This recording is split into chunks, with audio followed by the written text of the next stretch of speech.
The live, learn, pass on, someone started many, many years ago. Basically, it's my philosophy on life that I applied it to the company, and then the company is, used that kind of as a motto. We've had several mottos, but it's one that we fall back on more than anything else. The live part, I'll talk more about in the closing, but essentially it's just, you can't change the past, but we can learn from it. You can't predict the future, but you can prepare for it. But what you can do is pay attention to what's going on right now. And I'm just speaking training. Okay, so in training, you pay attention to what's going on now. So you have to be able to learn how to auto-regulate your training.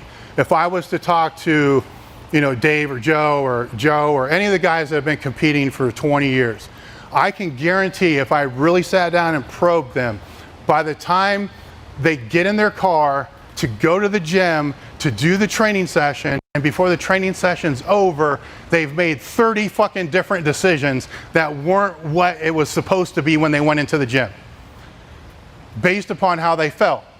It's like they're driving to the gym and they're like, yeah, I need to go to the gym. Then they start driving like, fuck.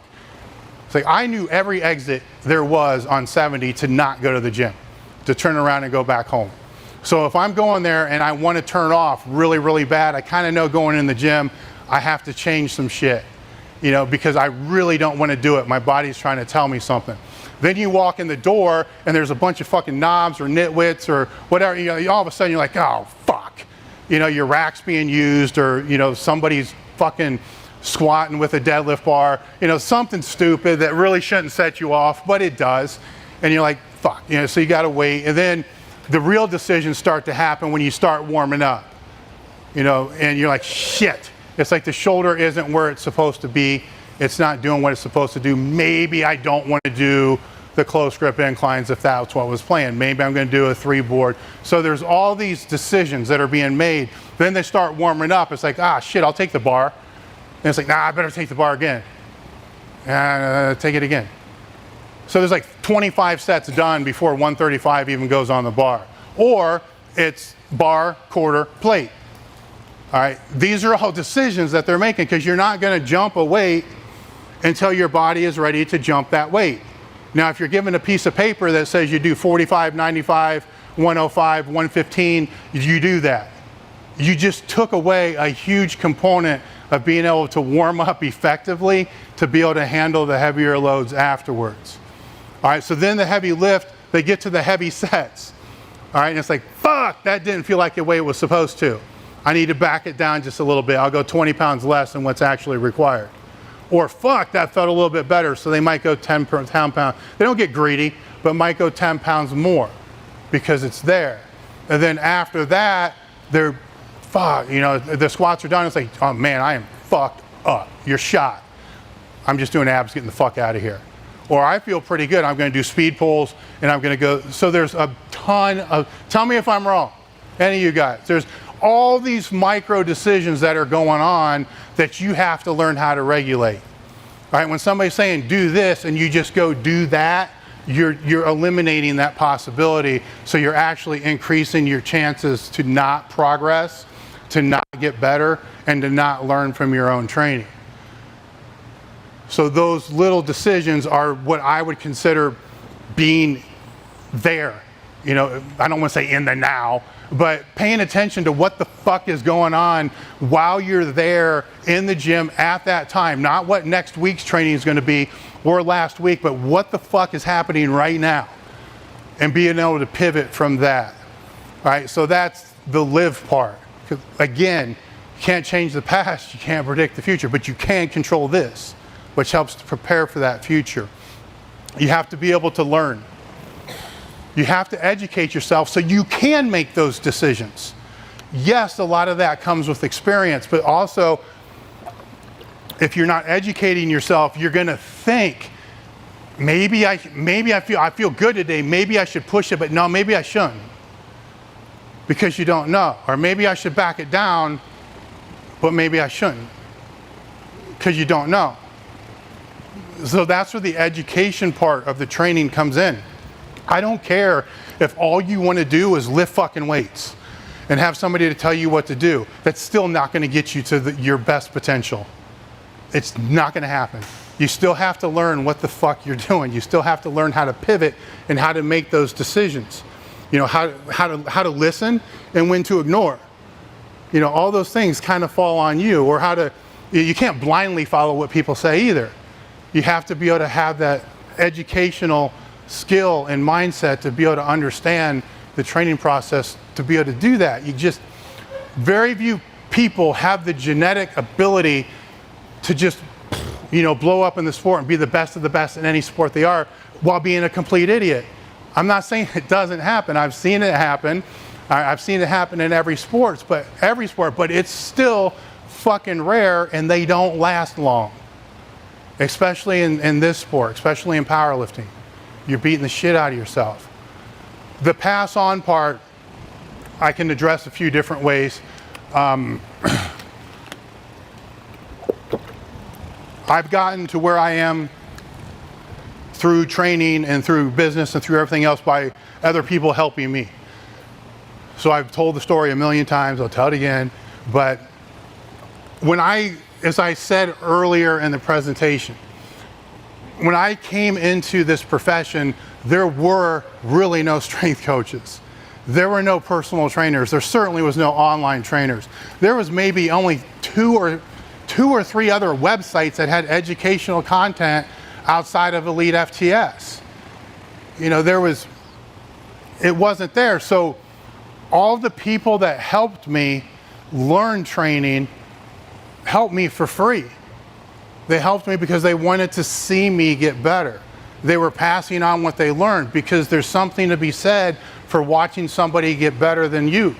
One of the things that Louis drove into our heads when we were in the gym is it was my responsibility to make those guys that I was training with stronger than me. And it was their responsibility to make me then stronger than them. So it became more my responsibility to make them stronger than my responsibility to make me stronger. That makes the gym better. So if you've ever heard Louis say, I don't give a fuck what Westside can do for you, I care what you can do for Westside. That's what he's referring to. He's referring to that in world records. But that was ingrained, that you have to be able to pass on. And he was also a guy that was helping me when I was 13. Nobody throughout my powerlifting career ever charged me a fucking cent to be able to teach me what I know. I haven't spoke about anything yet today that I actually learned in college. None of it I paid for.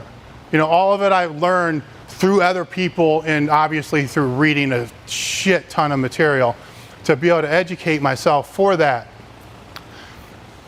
So I have to pass that on.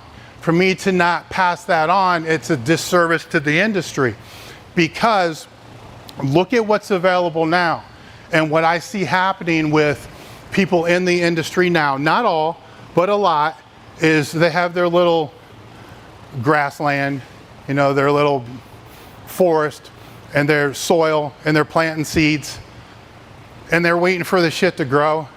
And they water it, and it's not growing, and they wait, and they sit on a tree, you know, lean on the tree, fucking not growing. They water it more, not growing. Then they start getting pissed off, like, fuck, why do I keep doing this? This isn't worth my time. I went to fucking school. I'm worth more than this. You know, why do I keep fucking doing this? It's not growing. So they're pissed off now because their garden, their grass isn't growing. Their seed's not growing. They're getting mad as hell about it, and they're like, fuck this. I'm not helping anybody anymore. Unless they pay me, fuck them. I'm not helping them. They can send me a DM, they can send me an email, they can come, fuck them, I'm not helping them. They come to the gym, fuck them. My time's worth more than this. I've spent too much money on my education, too much money on this, too much money on that, and they bitch and they bitch and they bitch. And what they don't realize is the trees that they're leaning against, the grass that they're standing on, were seeds that were planted by these guys 20, 30 years ago, who were going to universities and helping the players for free. They weren't strength coaches because they didn't have a name. They didn't have a title. You know, they were the people in the gyms that were walking up to somebody doing pull downs and sticking a knee in their back saying, dude, keep your chest upright. You know, all those people created the professions that these people today are bitching about. It's like, do you realize, you know, people will fucking pay you for you to send them a program over the fucking internet. You know, that shit didn't exist. That was created by their seeds. So you're laying concrete now, and you're being all fucking mad about it. So if you're going to lay concrete, what do you expect the future professions to have? You know, in this industry, we should be creating greater opportunity for the future professions, for the kids, to be able to do the same service these guys did for us. I was told my whole fucking life I couldn't make any money or make a living on this lifting weight thing. I am. And it's not because of the shit that I did. I got a really good fucking staff, always had a good staff, but also was able to play in a fucking forest in a field that had great fucking seeds and crops. I didn't plant them. The ones I'm planting are for the next generation. I think more people have to understand that. And when I get kickback from that, which I do, I still get kickback from that. My argument back with that is, okay, you've been taken advantage of. Somebody sapped you for your time. You sent them a program and they never fucking paid, whatever the fuck you want to talk about. I can name probably 100 coaches or lifters that I've sat in the weight room with on a glass table and helped them develop a training philosophy. Strength coaches at major universities, spending 3 or 4 hours with them trying to find where their gap is. Because everybody has a training philosophy and development right now. They just don't know what they don't know. So I'll spend hours trying to help them find what they don't know. Or have somebody come in and help them with their business that's, you know, trying to grow spot athletics or something like that. And hours with them. And then 3 months later, their whole fucking gym is outfitted by somebody else. So you want to tell me that you're a little fucking upset because you gave free advice to this one person and then they went and hired another coach? You seriously want to have that discussion with me? This is a $300,000 weight room and multiple or training centers I can bitch about. So you want to have this conversation with me, seriously, about what it's about? My reply back is fuck you. My other reply is, you want to know how the universe works? It's not a fucking med ball rebounder. It's not like you're taking a 10-pound med ball and throwing it out. You're giving the information out and you're throwing it out and then that comes right back to you. That's not how the universe works. That's how you think it does, but it doesn't. You throw the fucking med ball over the rebounder, you know what? It don't fucking come back. You're looking for it to come back, it don't come back. But here's what I do. I'm not telling you I don't get pissed. I still get pissed. It still bothers me. But I will physically stand up when I'm in a mindset like that. I'll stand up, I'm going to take a step back, and I'm going to say, okay, now wait a minute. How many hundreds of thousands of people have done business with us that I've never spoken to? Throw the med ball out, thousands come back. Don't be looking for the one you threw out to come back.